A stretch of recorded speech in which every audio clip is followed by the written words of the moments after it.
So I'm in here about to work on a video idea, and I figured why not make another video while I'm making the video idea. Let's talk about how music saved my life, how music changed my life. So the audio is going to be bad, but you know what? I forgot my other mic, and I don't want to set this up. I got a limited time in here, and then I got a meeting to get to, so I'm going to go ahead and share what I got. So if you're watching videos on YouTube of engineers, they're strangers. You don't know who they are. So I figured with my first couple videos when I don't have a lot of subscribers, shout out to all the subscribers, I'm extremely excited. I thought I was going to be at like 15 by now, but I'm already at like I think 150 as of right this second. So for those of you watching this, I want you to know where I came from. I want you guys to know how much music means to me. It's a very serious thing. This isn't just something that I happened upon and then that was it. Let's rewind back to when I was a little kid. Probably around 7 years old. I got into drawing and I was really obsessed with drawing, like really crazily obsessed. I would be in school not paying attention but drawing instead. As I got older, I kind of moved away from that in high school, and I was always extremely into music, by the way, specifically rap music. I wanted to try writing some poetry one time. So I did that just to see if I could do it. Writing lyrics and poetry and stuff like that, I ended up really wanting to find some beats or something to actually like rap to or whatever. So I tried to find some instrumentals somewhere and start writing, and I've been hooked on making music ever since. I don't write anymore, really. I was never really into the writing side of things as much as I was into the production and engineering side of things. And I was always in a group too, by the way. So like I'd have other rappers, other producers around, engineer style types all growing with me. And we were constantly making music. I remember my first apartment on Casino Road in Everett, Washington, which is a lovely place. I worked at KFC. I just got in the cycle of just working and going to the apartment and making music. That was a lot of fun. I quickly got into this like depression mode where I didn't really have any drive for anything. In fact, I'm a high school dropout. I didn't go to college for music or anything like that. I didn't even finish high school. I think I had like 2 years left, and I just kind of slowly started skipping school and then finally dropped out and just worked at KFC. I didn't really have anywhere to go as far as like direction or inspiration. I just was skating through life, and I remember slowly but surely developing more and more depression. It's hard for me to talk about this stuff because there's so many people out there that are so much worse off than I am, and I truly feel for that. For me, before I started working here, that is, I was engineering more and I was gathering more clients to work with, and I was just depressed. I'd be smoking and drinking the whole time, letting the depression, and also eating bad. As a fat guy, I've been a fat guy my whole life. It just really just drags you down.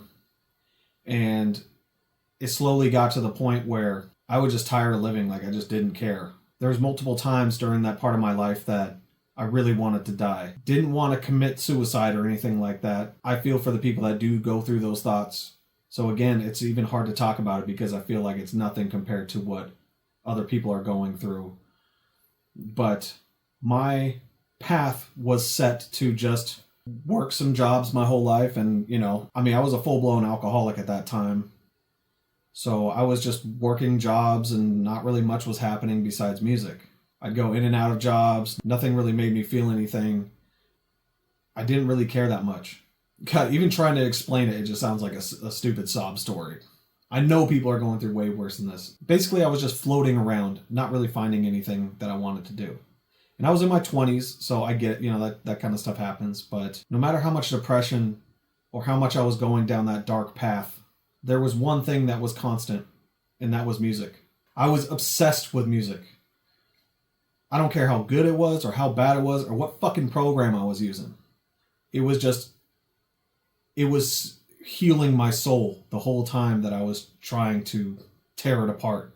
I stuck with it long enough for it to give me ambitions, give me a couple small goals. And those goals were to work towards becoming an engineer. Man, thank God I had that. No matter what was happening in my life, music was constant.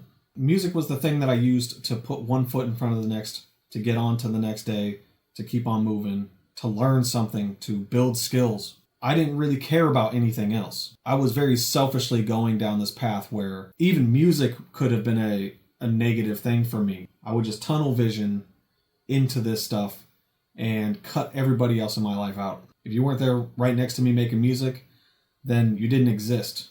And I'm talking about family stuff too. That's something that I've had to really learn how to try to balance over the years, and I'm still struggling with it. This isn't scripted, so it's going to be really messy. So this is how I talk when I'm trying to say random stuff. In 2009, I was working with my friend Corey on a project. I wanted to record everything at my home studio and bring it to Undercast to get it mixed. And me and him went on, we're like, you know what, we're going to spend as much money as it needs to get it mixed properly. You know, I felt like I was in my own world, in my own home studio, learning everything by myself in my own echo chamber.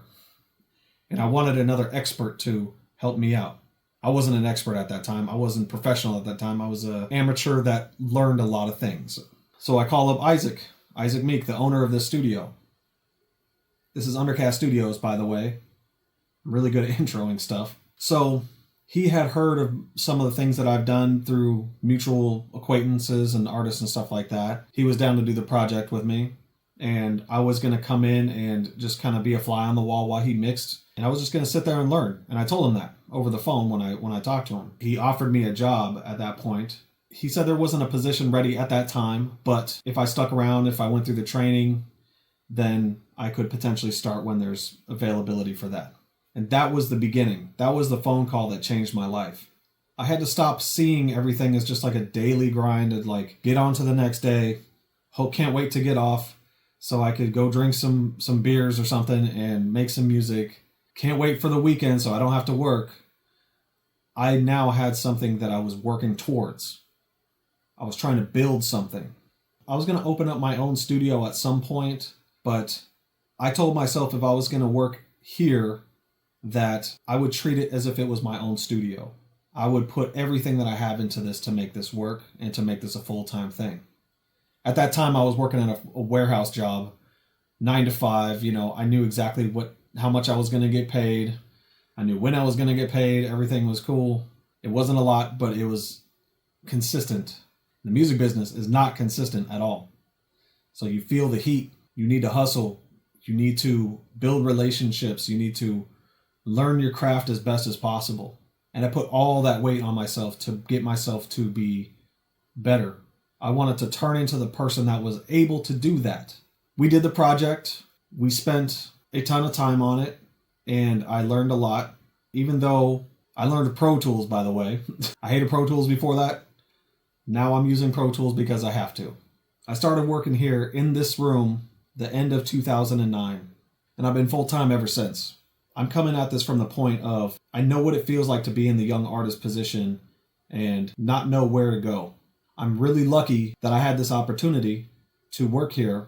Once I started working here, though, the story didn't end. I was still tunnel vision. I was focused more than I ever was. I was learning so much about how to be sustainable as an engineer. As a producer, I was selling beats. It was helping me pay bills.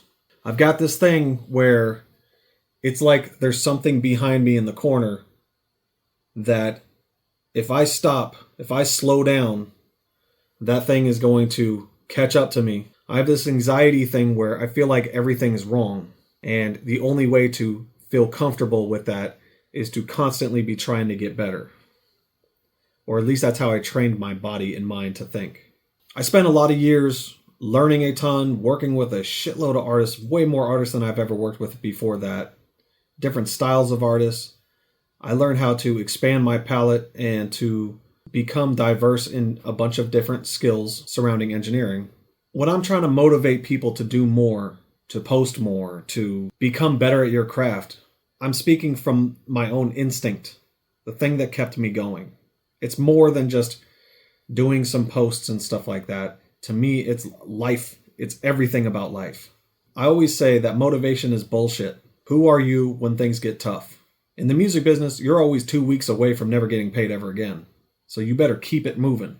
The thing that matters to me is not what DAW I use or what compressor is better than another. Plugin came out today and it really changed my life and all that. No, that didn't change my life.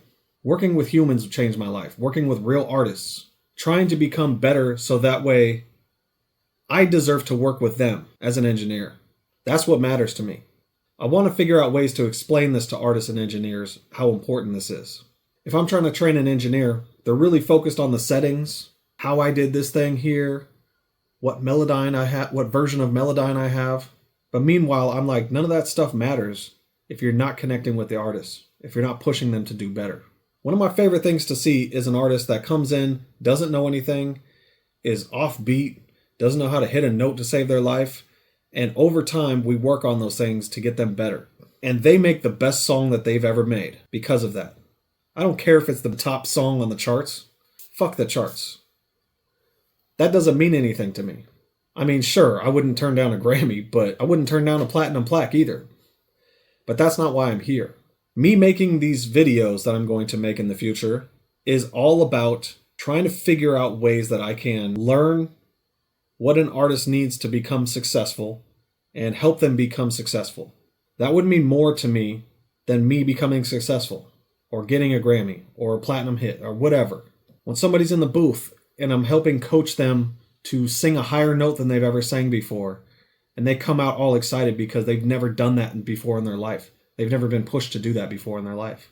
That's why I'm here. That's what I love doing, man. Like without that, I would want to quit. I'll say it again. The gear doesn't matter. Nothing matters except for the artists that you work with, the relationships that you build, the craft of bettering yourself so you could be better for other people. Oh, my time's up. It's meeting time. I want young artists to understand that there's a bigger picture out there besides the small details that they're hyper-focusing on right now. There's so much more out there to learn, so much more to get better at. And I'm going to continue to be here to help through that process. Like, share, subscribe, all that good. If you haven't seen any of my other videos yet, I've only been doing this for a couple weeks, but check them out. Leave a comment. Tell me how I'm right and how I'm wrong. Okay, since you had to hear me rant for forever, this is what I have so far. I gotta finish it later.